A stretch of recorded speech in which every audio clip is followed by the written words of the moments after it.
Mga boss, pinagbabantaan nitong si Juan Ponce Enrile ang mga kababayan nating OFWs dahil sa plano nila na zero remittance week. Sabi ni Manong Johnny, kapag ginawa daw yan ng mga OFWs, baka bumawi o gumanti daw ang Kongreso sa pamamagitan ng pagsuspinde o pag-cancel sa mga tax privileges ng mga OFWs. Alam mo, Manong Johnny, napakataas ng respeto ko sa mga matatanda at senior citizens. Pero wala akong respeto dyan sa pinagsasabi mo. Una, wala kang pakialam sa pera ng mga OFW. Pinagtrabahuhan yan ng mga OFWs, pinaghirapan nila yan.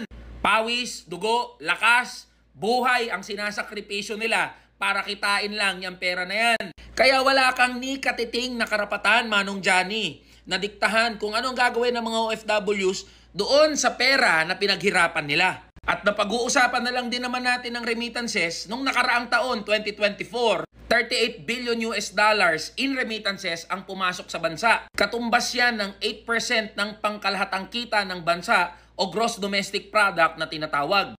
Ibig sabihin mga boss, remittances ng mga OFW natin ang isa sa bumubuhay ng ekonomiya ng Pilipinas. Kaya yung mga tax privileges na ini-enjoy ng mga kababayan nating OFW, dapat talaga na makuha at ma-enjoy nila yan. Dahil sila ang bumubuhay sa ekonomiya natin. Sa halip na pagbantaan ng gobyernong to, yung mga kababayan nating OFWs, dapat i-address yung mga issue, mga problema at mga pangangailangan ng mga kababayan nating nangingibang bansa. Nandyan yung mga issue sa SS, PhilHealth, iba't ibang mga bayarin, mga placement fees, mga agency fees na nagpapahirap sa buhay hindi lang ng mga kababayan nating OFWs, kundi pati na rin sa mga pamilya nila. At sa totoo lang, kung may choice yung mga kababayan nating OFWs, kung may oportunidad lang dito sa ating bansa, hindi naman mangingibang bayan yung mga kababayan nating OFWs Napakahirap na desisyon na iwanan ng mga pamilya para lang kumita. Alam namin yan dahil sa pamilya rin namin mismo may mga OFWs.